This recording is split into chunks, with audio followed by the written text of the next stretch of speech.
నమస్తే. Welcome to Telugu రాజ్యం. ప్రస్తుతం మనతో ఉంటున్నారు కాంగ్రెస్ పార్టీ సీనియర్ నాయకులు, మాజీ రాజ్యసభ సభ్యులు, AICC spokesperson doctor Tulasi Reddy గారు ఉన్నారు. నమస్కారం సార్. నమస్తే సార్, ముఖ్యంగా ఏపీ రాష్ట్ర ముఖ్యమంత్రి, అదేవిధంగా ఏపీ విద్యాశాఖ మంత్రి లోకేష్ గారు లండన్ అన్నట్టు కూడా వార్తలు వస్తున్న పరిస్థితి. సో వాళ్ళు ఎక్కడికి వెళ్ళారు, ఏంటి, లండన్ వెళ్ళారా లేకపోతే సింగపూర్ వెళ్ళారా అనేది కూడా ఇక్కడ అధికారికంగా ధృవీకరణ లేని పరిస్థితి. సో మీకున్న సమాచారం మేరకు బాబు అదేవిధంగా లోకేష్ గారు లండన్ వెళ్ళారా లేకపోతే ఇంకెక్కడికైనా వెళ్ళారా? ఈ పర్యటన రహస్యంగా ఎందుకు ఉంచున్నట్టు అంటే ఏం చెప్తారు సార్? రహస్యంగా ఉంచాల్సిన అవసరం లేదు. యాక్చువల్గా అది ఒకవేళ అధికార పర్యటన లేదా వ్యక్తిగత పర్యటన రహస్యంగా ఉంచాల్సిన అవసరం ఏముంది? అందులో చంద్రబాబు నాయుడు గారికి ప్రతిదీ ప్రచారం చేసుకుంటే అలవాటు ఎక్కువ ఆయనకు. బాబు కొడుకు ముప్పావు మసాలా పెట్టినట్టు. కాబట్టి ఆయన ప్రతిదీ ప్రచారం చేసుకునేవాడు. మరి అట్లాంటిది ఇప్పుడు ఈసారి విదేశీ పర్యటన రహస్యంగా ఎందుకు పెట్టినాడో అర్థం కావడం లేదు. అది పోనీ ఏ దేశానికి పోయింది కూడా తెలియడం లేదు, ఎందుకు పోయింది తెలియడం లేదు. అధికార పర్యటన లేకుంటే వ్యక్తిగత పర్యటన అర్థం కాలేదు. కాబట్టి అందరికీ ఈ ఊహాగానాలకు తావిస్తుంది. కాబట్టి ఇది ఇప్పటికీ నాకు కూడా అర్థం కావడం లేదు. అంత ఆయన మామూలుగా ఆ టైప్ కాదు. ఆయన ప్రతిదీ ప్రచారం చేసుకునే రకం. ఈసారి ప్రచారం చేసుకోలేదంటే మరి దానికి ఏముందో అర్థం కావడం లేదు. అంటే మీ దగ్గర సమాచారం మేరకు మీరు ఏమనుకుంటున్నారు? నేను అసలు పట్టించుకోవడం లేదు ఆయన గురించి. ఎందుకు సార్? ఏమో రాష్ట్రంలో ఉన్నప్పుడే రాష్ట్రం అధోగతి పాలైంది. ఆయన విదేశాలకు పోతేనేమి, రాష్ట్రంలో ఉంటేనేమి, హైదరాబాద్ లో ఉంటేనేమి, అమరావతిలో ఉంటేనేమి. ఇప్పుడు లోకేష్ గారు గతంలో వరుస ఢిల్లీ టూర్లు, సో ఇప్పుడు లండన్ టూర్లు, ఇదంతా ఈ సమీకరణాలు అర్థం చేసుకుంటే సో నెక్స్ట్ సీఎం లోకేష్ అన్నట్టు కూడా వార్తలు వస్తున్నాయి. నిజమే అంటారా? మరి ఇంకా లోకేష్ కు ఆ కాంక్ష ఉన్నట్టు కనపడతా ఉంది. కానీ చంద్రబాబు నాయుడు దానికి యాక్సెప్ట్ చేస్తాడా చేయదా అనేది సమస్య. మామూలుగా చంద్రబాబు నాయుడు అనుకుంటే అయిపోతుంది. అది పెద్ద మిగతా వాళ్ళతో సమస్య కాదు. ప్రజల నుండి కానీ, టీడీపీ క్యాడర్ నుండి కానీ, బీజేపీ నుండి కానీ పవన్ కళ్యాణ్ కొంత ఇబ్బందిగా ఉండొచ్చు. కానీ చంద్రబాబు నాయుడు అనుకుంటే లోకేష్ సీఎం చేయాలనుకుంటే పెద్ద సమస్య ఏం కాదు.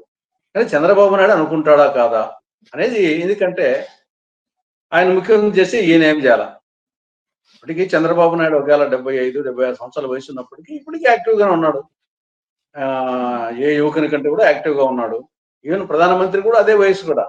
ప్రధానమంత్రి వచ్చేసి దేశానికి ప్రధానమంత్రి ఆ వయసులో చేసేటప్పుడు రాష్ట్రానికి ఒక ముఖ్యమంత్రి, అనేక రాష్ట్రాల ముఖ్యమంత్రి కూడా ఆ వయసులో ఉన్నారు.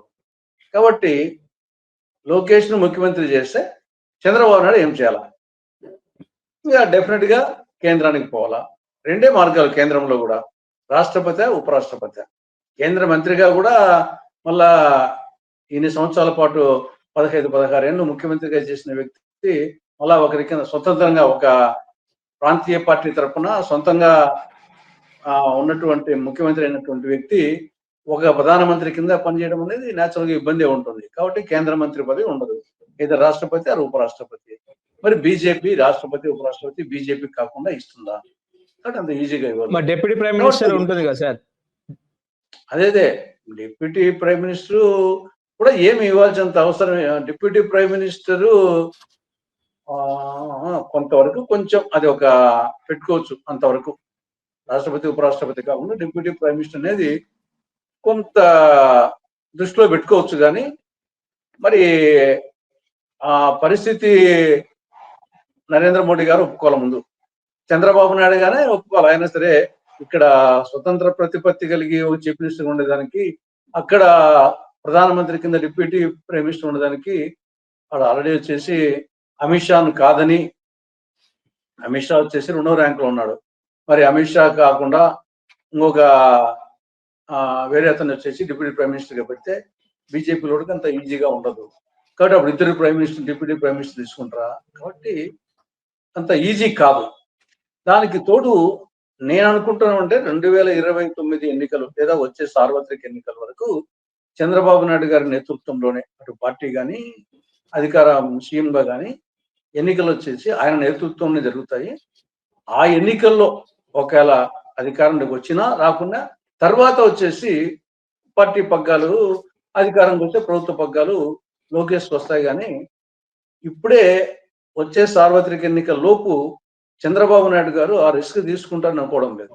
ఎందుకంటే రిస్క్తో కూడుకున్న పని. ఇప్పుడు ఒకవేళ మంచి మెజార్టీ ఉండొచ్చు, కానీ ఆయన ఏం చేయాలనేది ఒకటి వస్తుంది. న్యాచురల్గా కొంత ప్రజలు కానీ క్యాడర్ కానీ కొంత యాక్సెప్టబిలిటీ ఇప్పుడిప్పుడే వస్తుంది, కానీ ఇంకా ఆ స్థాయికి పూర్తిగా రాలేదు. ప్రత్యేకించి వచ్చేసి పవన్ అప్పుడు ఏం చేయాలా? పవన్ వచ్చేసి ఒకవేళ కూటమిలో ఉన్నా కానీ ఆయన లోకేష్ కింద డిప్యూటీ సీఎంగా చేయలేడు.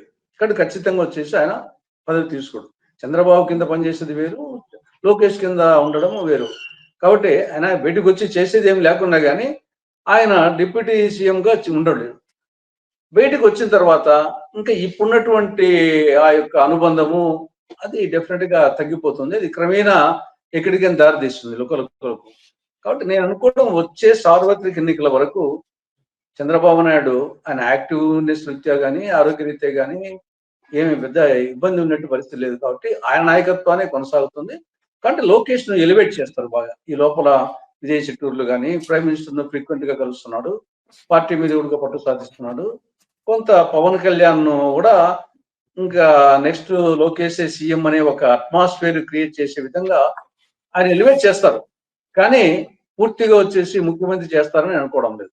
కానీ పైకి మాత్రం వార్తలు ఉన్నాయి, త్వరలో చేసి బహుశా చేస్తారేమో అనే వార్తలు ఉన్నాయి. కానీ నేను అనుకోవడం లేదు ఆయన ఎలివేట్ చేస్తారు, కానీ ముఖ్యమంత్రిగా సీఎం గారే చంద్రబాబు కొనసాగుతారు అనుకుంటున్నాను. మరి పవన్ కళ్యాణ్ పరిస్థితి ఏంటి సార్? మరి కాపులు కూడా అటు వాళ్ళ నాయకత్వాన్ని కూడా తీసుకురావాలి అధికారంలోకి అన్నట్టు కూడా వాళ్ళు కూడా భావిస్తున్న పరిస్థితి. కాపు రాజ్యాధికారం రావాలని చెప్పేసి కూడా మాట్లాడుతున్నారు. ఇటీవల ఐపీఎస్ అధికారి సునీల్ కుమార్ గారు కూడా కాపులు సీఎం అవ్వాలి, దళితులేమో ఉప ముఖ్యమంత్రి అవ్వాలన్నట్టు కూడా ఆయన వ్యాఖ్యల్ని ఒక కాంగ్రెస్ పార్టీ సీనియర్ నాయకుడిగా ఈ పరిణామాలు జరుగుతాయా? ఇప్పుడు చాలా మందికి తెలియని విషయం ఏమంటే కాపులు ముఖ్యమంత్రి ఇంతవరకు కాలేదనుకుంటున్నారు. ఇప్పటి వరకు అయిన మెజారిటీ ముఖ్యమంత్రి అందరూ కాపులే. నీలం సంజీవ్ రెడ్డి కాపు, కాసు బ్రహ్మాందర్ రెడ్డి కాపు, కోట్ల విజయభాస్కర్ రెడ్డి కాపు, వైఎస్ రాజశేఖర రెడ్డి కాపు, జగన్మోహన్ రెడ్డి కాపు, కిరణ్ కుమార్ రెడ్డి కాపు. వీళ్ళందరూ ముఖ్యమంత్రులందరూ కాపులే. వాళ్ళకి పక్కన ఏదో రెడ్డి ఉందని చెప్పేసి రెడ్డి అనుకుంటారు, కానీ రెడ్డి అనేది టైటిల్, క్యాస్ట్ వచ్చేసి కాపు. మా సర్టిఫికెట్, నేను కూడా నా సర్టిఫికెట్ లో నా పేరు తులసిరెడ్డి, కానీ నా సర్టిఫికెట్లో ఏముంటుంది? Nationality Indian, religion Hindu, caste Kapu. కాబట్టి ఆ ప్రకారం అనుకుంటే పవన్ కళ్యాణ్ కాపు కాదు, పవన్ కళ్యాణ్ తెలగ. ఆయన సర్టిఫికెట్ లో చిరంజీవి కానీ 10th క్లాస్ సర్టిఫికెట్ తీసుకోండి, nationality Indian, religion Hindu, caste వచ్చేసి తెలగ. మా అందరికీ కాపు ఉంటుంది, ఆయనకు తెలగ ఉంటుంది. కాబట్టి అది చాలా మందికి తెలియకపోయింది. ఏదో ఇంతవరకు కాపులు ముఖ్యమంత్రులు కాలా, వచ్చేసి పవన్ కళ్యాణ్ చిరంజీవులు కాపులు అనే ఒక కాన్సెప్ట్ పోతున్నారు. అది చాలా మందికి తెలియని విషయం. అది ఇంతవరకు రెడ్డి అనేది టైటిల్ మాత్రమే. ఇప్పుడు నా పేరు కాపులు రెడ్డి పెట్టుకుంటారు. మదనపల్లి ఆ ప్రాంతంలో కమ్మ వాళ్ళు కూడా రెడ్డి పెట్టుకుంటారు. పక్కన రెడ్డప్ప రెడ్డి, ఆయన కమ్మ రెడ్డప్ప రెడ్డి. అదేవిధంగా బలిజ, మా ఊరి పక్కన ఇడుపులపై ఉంది, అక్కడ బలిజ వాళ్ళందరూ వచ్చేసి రెడ్డి పెట్టుకుంటారు. పెద్ద సుబ్బారెడ్డి, చిన్న సుబ్బారెడ్డి, పుండరీకాచారెడ్డి అని. మైదుకూరులో బలిజ ఎక్కువ. ఆడ వచ్చేసి ఒక ఆయన గతంలో డిప్యూటీ ఉన్నాడు, ఆయన పేరు పెద్దరెడ్డి, ఆయన బలిజ క్యాస్ట్, ఆయన పేరే పెద్దరెడ్డి. అదేవిధంగా రఘువీరారెడ్డి, పిసిసి ఇప్పుడు సిడబ్ల్యూసీ మెంబరు, పిసిసి మాజీ అధ్యక్షులు, ఆయన కూడా వచ్చేసి రెడ్డి కాదు. తర్వాత పులింద నియోజకవర్గంలో వేముల ప్రాంతంలో కొన్ని గ్రామాల్లో మొత్తం యాదవులందరూ రెడ్డి పెట్టుకుంటారు. కొన్ని చోట్ల ఎస్టీలు కూడా రెడ్డి పెట్టుకుంటారు. కాబట్టి రెడ్డి అనేది అది ఒక టైటిల్. అదేవిధంగా రావు అనేది ఒక టైటిల్. ఇప్పుడు ఎన్టీ రామారావులో రావు ఉంది, తర్వాత వచ్చేసి వెంగళరావులో రావు ఉంది, పివి నరసింహారావులో రావు ఉంది. మరి వాళ్ళ ముగ్గురు వచ్చేసి ఒకటే క్యాస్టా? పివి నరసింహారావు రావు, ఆయన బ్రాహ్మణు. వెంగళరావు రావు, ఆయన వెలమ. ఎన్టీ రామారావు రాము, కమ్మ. అన్నీ ఇది కూడా అంతే తప్ప సర్టిఫికెట్ ఫైనల్. సర్టిఫికెట్ ఏముంటుంది? ఇప్పుడు నేను చెప్పిన ముఖ్యమంత్రి అందరికీ కాపు ఉంటుంది. కాబట్టి ఇంతవరకు ఏదో కాపు రాజ్యం రాలేదు, కాపులు ఎస్టీలు గెలుస్తాయని ఎంత అయినప్పటికీ ఇది క్యాస్ట్ పేరు మీద ఏ పార్టీ మనుగడ సాగించాలన్నా, ఏ నాయకుడు మనుగడ సాగించాలన్నా అది తాత్కాలికమే, కానీ ఫైనల్ గా అది వచ్చేసి శాశ్వతంగా ఉండదు. కాబట్టి అందరి వాడుగా ఉండాలా, అందరి పార్టీగా ఉండాలి ఎవరైనా కానీ. నేను కానీ మీరు కానీ ఓ పార్టీ కానీ ఒక అందరి పార్టీగా అందరి వాడిగా ఉంటేనే 4 కాలాల పాటు కొనసాగుతుంది తప్ప క్యాస్ట్ బేస్డ్ పార్టీస్ చాలా రోజులు ఉండవు ఒకవేళ వచ్చినా కానీ. ఓకే. ఇప్పుడు తులసిరెడ్డి గారు ముఖ్యంగా వైసీపీకి 140 కోట్ల విరాళం వచ్చిందని, తెలుగుదేశం పార్టీకి 83 కోట్ల విరాళం వచ్చిందని, జనసేన పార్టీకి 25.33 కోట్లు విరాళం వచ్చిందని చెప్పేసి కూడా వైపు వార్తలు వస్తున్న పరిస్థితి. ఇప్పుడు అధికారంలో ఉన్న టీడీపీ, జనసేన 2 పార్టీల కంటే ఓటమి పాలైన వైసీపీకి కూడా ఎక్కువగా విరాళాలు వచ్చిన పరిస్థితి. దీన్ని ఎట్లా అర్థం చేసుకోవచ్చు సార్? మొత్తము జాతీయ పార్టీలు, రాష్ట్ర పార్టీలు అన్ని తీసుకుంటే ఒక టైపు. మొత్తం 80% విరాళాలు వచ్చేసి ఒక బీజేపీకే పోయినాయి. మిగతా 20% లోనే కాంగ్రెస్ కానీ, ప్రాంతీయ పార్టీలు కానీ, ఆ ప్రాంతీయ పార్టీలో టీడీపీ కానీ, వైకాపా కానీ, జనసేన కానీ, కాబట్టి మొత్తం 80% వచ్చేసి బీజేపీకి పోయింది. కాబట్టి ఆ కోణం ఒకటి. అంటే ప్రస్తుత పరిస్థితి ఎలా ఉంది అనేది ఒకటి తెలుస్తుంది. రెండవది వచ్చేసి సరే ఈ ఇచ్చే వాళ్ళు పారిశ్రామికవేత్తలు, వాళ్ళ యొక్క అనుకూలతలు బట్టి కొంత ప్రభుత్వం యొక్క అవసరాలు బట్టి వాళ్ళకు పార్టీ నాయకత్వాలతో అనుకూలతలు బట్టి కూడా ఉంటాయి. కాబట్టి టీడీపీకి వచ్చినా, జనసేనకి వచ్చినా, వైకాపాకి వచ్చినా ఎంత నథింగ్, బీజేపీతో పోలిస్తే నథింగ్. కాబట్టి అదేమి వాళ్ళకి ఇంత వీళ్ళకి ఇంత అని పెద్ద చెప్పుకోదగ్గ లెక్కలేం కాదని అనిపిస్తున్నారు. ఆ ఎక్కువ తక్కువలు బీజేపీతో పోలిస్తే నథింగ్ అనమాట ఇద్దరికి. ఓకే. ఇప్పుడు రీసెంట్ గా 3 జిల్లాల గురించి మీరేం చెప్తారు సార్ ప్రతిపాదన గురించి? ఇప్పుడు ఇది ఒక విధంగా ఎన్నికలకు ముందు కొంత ప్రామిస్ చేశారు. ఇప్పుడు ఎన్నికలకు ముందు టీడీపీ కూటమి కొన్ని చోట్ల రాజకీయ లబ్ధి కోసము అక్కడ ఉన్నటువంటి పరిస్థితులు పెట్టుకొని ప్రామిస్ చేయడం జరిగింది. ఇప్పుడు మార్కాపురము, మదనపల్లి ఇవి. సరే మార్కాపురం సంబంధించి పెద్ద సమస్య కలిగినట్లేదు కానీ మదనపల్లి వచ్చేసరికల్లా ఎన్నికల ముందు హామీ ఇచ్చారు, మదనపల్లి జిల్లా చేస్తామని చెప్పేసి. ఇప్పుడు చేసేటప్పుడు దానికి మిగతా ఏమి కలపాలన్నప్పుడు సమస్య వచ్చి ఆల్రెడీ అన్నమయ్య జిల్లా కింద రైల్వే కోడూరు, రాజంపేట, రాయచోటి, తర్వాత పీలేరు, మదనపల్లి అండ్ తంబలపల్లి 6 ఉన్నాయి. పొంగనూరు ఏమో చిత్తూరు పంపించారు. మరి ఈ 6టితో మరి మదనపల్లి చేసేసరికల్లా అప్పుడు ముందేమో మదనపల్లి, తంబలపల్లి, పీలేరు, పొంగనూరు ఇటు తెచ్చారు. 4 అవుతున్నాయి. ఇక్కడేమో 3 అవుతున్నాయి. ఇక్కడ రాయచోటి, రాజంపేట, రైల్వే కోడూరు 3 అవుతాయి. మరి 3 నియోజకవర్గాలతో ఒక జిల్లా చేయడం ప్లేన్ ఏరియాలో చాలా చిన్నగా అనిపిస్తుంది. అప్పుడు ఆటోమేటిక్ గా ఏం చేయాలని పునరాలోచించినప్పుడు ఈ యొక్క రాయచోటిని మదనపల్లి కలిపినప్పుడు 5 అవుతున్నాయి. మరి రాయచోటి మదన కలిపితే ఆ రాయచోటి ఆల్రెడీ కేంద్రంగా ఉంది, జిల్లా కేంద్రంగా అన్నమయ్యకు. ఇక్కడ రాజంపేట, కోడూరు ఏమో ఇక్కడ ఉన్నాయి. కాబట్టి ఇక్కడ అజిటేషన్ వచ్చేసి ముందుగానే రాజంపేటలో వచ్చేసి రాజంపేటను కేంద్రంగా పెట్టాలని అప్పుడే అజిటేషన్ జరిగింది జగన్ ఉన్నప్పుడే. ఆ నేపథ్యంలో రాయచోటి అప్పటికి సెంటర్ గా ఉంటుందని రాయచోటి పోవడం జరిగింది. ఇప్పుడు ఎప్పుడు మదనపల్లి సెపరేట్ అయిపోయిందో రాయచోటి కార్నర్ అయిపోయింది. కాబట్టి ఇక్కడ రాజంపేట కావాలని నినాదం ఎక్కువ అయిపోయింది. ఉండేదేమో 3 నియోజకవర్గాలే. కాబట్టి ఆ నేపథ్యంలో మొత్తం అన్నమయ్య జిల్లానే లేకుండా చేసి 3 ముక్కలు చేసి, గతంలో జగన్మోహన్ రెడ్డి 3 ముక్కలాట అన్నట్టు ఇప్పుడు 3 ముక్కలు చేసి రైల్వే కోడూరుని తిరుపతిలో, రాజంపేటని కడపలో, రాయచోటిని మదనపల్లిలో కలిపి ఆఖరికి ఇది ఓ విధంగా వచ్చేసి రైల్వే కోడూరులకు వాళ్ళకు తిరుపతి కావాలనేది మొదటి అంటుంది. కాబట్టి వాళ్ళకి పెద్ద సమస్య లేదు. రాజంపేటకు, రాయచోటికి సంబంధించి ఏమంటే రాయచోటి కేంద్రంగా ఉండేది పోయిందని చెప్పేసి వాళ్ళకు బాధ. రాజంపేట అనేది మొత్తం అస్తిత్వమే లేకుండా పోతుంది అనేది వీళ్ళ బాధ. సరే మదనపల్లి వరకు కొంత వచ్చేసి వాళ్ళు మొదటి కేంద్రం కావాలనుకుంటారు, వచ్చింది కాబట్టి సంతోషంగా. ఇది ఉగాది పచ్చల్లాగా ఉంది, కొందరికి సంతోషము, కొందరికి బాధ. కాబట్టి ఇది ఎన్నికల సందర్భంగా ఇచ్చినటువంటి హామీల మేరకు తీసుకోవాల్సిన డెసిషన్స్ కొందరికి సంతోషము, కొందరికి దుఃఖం కలిగించే విధంగా జరిగింది. అంటే పోలవరం కూడా జిల్లాగా ప్రకటించలేదు, అంటే రంపచోడవరం విధంగా పోలవరం జిల్లాగా అభివర్ణించారు అనుకోవచ్చా?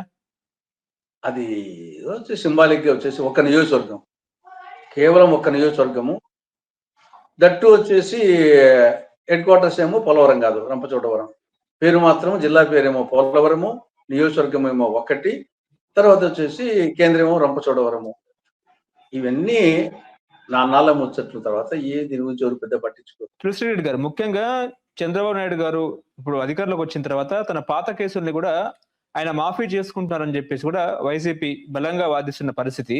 ఇప్పుడు హైకోర్టు ఏమో కేసు వివరాలు మాకు ఇవ్వండి అన్నట్టు కూడా ప్రభుత్వానికి హైకోర్టు అయితే హుకుం జారీ చేసిన పరిస్థితి. ఓవరాల్ గా పాత కేసుల్ని బాబు గారు ప్రభుత్వము అంటే మొత్తం కొట్టివేసే ధోరణిలో ముందుకెళ్తుందా అంటే ఏం చెప్తారు సార్? ఇప్పుడు ప్రయత్నం జరుగుతూ ఉంది. ఆ విధంగా వచ్చేసి స్కిల్ డెవలప్మెంట్ కేసు ఆ విధంగానే వీళ్ళే వచ్చేసి సిఐడి వాళ్ళే దాంట్లో ఏం లేదని చెప్పేసి వాళ్ళే రాసి ఇవ్వడం జరిగింది. కానీ ఇప్పుడు ఫైనల్ గా కోర్టులో ఉంది కాబట్టి ఫైనల్ గా కోర్టు నిర్ధారిస్తాయి. కోర్టులో వచ్చేసి అది ఏసీబీ కోర్టా, దాని తర్వాత పై కోర్టులు ఉన్నాయి, హైకోర్టు, సుప్రీంకోర్టు ఉన్నాయి కాబట్టి న్యాచురల్ గా ప్రత్యర్థి పార్టీలు కూడా పైకి పోతాయి. న్యాచురల్ గా దర్యాప్తు సిబిసిఐడి ఆర్ సిట్ ఈ రెండు వచ్చేసి రాష్ట్ర ప్రభుత్వం చేతిలో ఉన్నట్టే. కాబట్టి రాష్ట్ర ప్రభుత్వం చేతిలో ఉన్నప్పుడు రాష్ట్ర ప్రభుత్వ అధినేత ముఖ్యమంత్రి చంద్రబాబు నాయుడు గారే కేసులో ఉన్నప్పుడు ఆయన మీదనే ఆయన కింద ఉన్నటువంటి వ్యక్తులు న్యాచురల్గా ఇట్నే చేస్తారు. కాబట్టి దీనికి సొల్యూషన్ ఒకటి కోర్టు అయినా కానీ రేపు వచ్చేసి దర్యాప్తు సక్రమంగా చేయకుండా పోతే కోర్టు అయినా ఏం చేస్తుంది? కోర్టు ఉడక వేగిపోతుంది.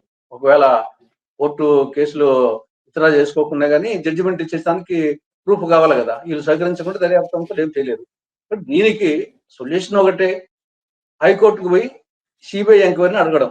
సరే సిబిఐ వచ్చేసి ఏదో పవిత్రాలను అవసరం లేదు, కాకపోతే అంటే సిబిసిఐడి రాష్ట్ర ప్రభుత్వం చేతిలో ఉంటుంది, సిబిఐ కేంద్ర ప్రభుత్వం చేతిలో ఉంటుంది. అంతే తప్ప డిఫరెన్స్ పెద్దగా ఉండదు.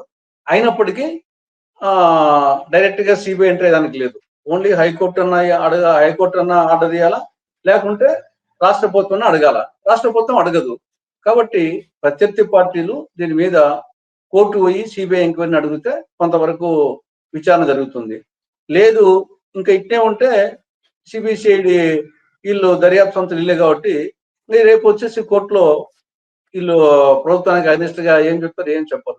కాబట్టి న్యాచురల్ గా కోర్టులో విగిపోతాయి. సరే కోర్టులో విగిపోయి ఇది ఒక టైప్ అయితే, కోర్టులో విచారణకు ముందే వీళ్ళు వచ్చేసి లోబడిపోయినారు అనే ఒక అపవాదం వచ్చేసి గవర్నమెంట్కి వస్తుంది. కోర్టులో విగిపోయినప్పుడు ఎవరు చెప్పుకో మాదే ఉంది, కోర్టులో మేము కడిగిన ముత్యంలో బయటకు వచ్చామని చెప్పుకోవచ్చు. అలా కాకుండా కోర్టు చెప్పకముందే వీళ్ళు ఆ విధంగా చేస్తే ప్రభుత్వానికి చెడ్డ పేరు వస్తుంది. న్యాచురల్ గా హైకోర్టుకు, సుప్రీంకోర్టుకు పోయినప్పుడు ప్రత్యర్థులు డెఫినెట్ గా వాళ్ళు సిబిఐ విచారణకు ఆదేశించే అవకాశాలు ఉన్నాయి. కాబట్టి ఆ కోణం కూడా దృష్టిలో పెట్టుకోవాలి రాష్ట్ర ప్రభుత్వం. హలో, తెలుగు రాజ్యం ఛానల్ చూస్తున్నారా? సామాజిక, రాజకీయ, జీవన చిత్రణే తెలుగు రాజ్యం. అతిశయోక్తులు, అసత్యాలు ఉండవు. రాజకీయ కోణం కాదు, ప్రజా కోణమే కొలబద్ద. తెలుగు రాజ్యం వీక్షణ మీ ఉత్తమ అభిరుచికి నిదర్శనం.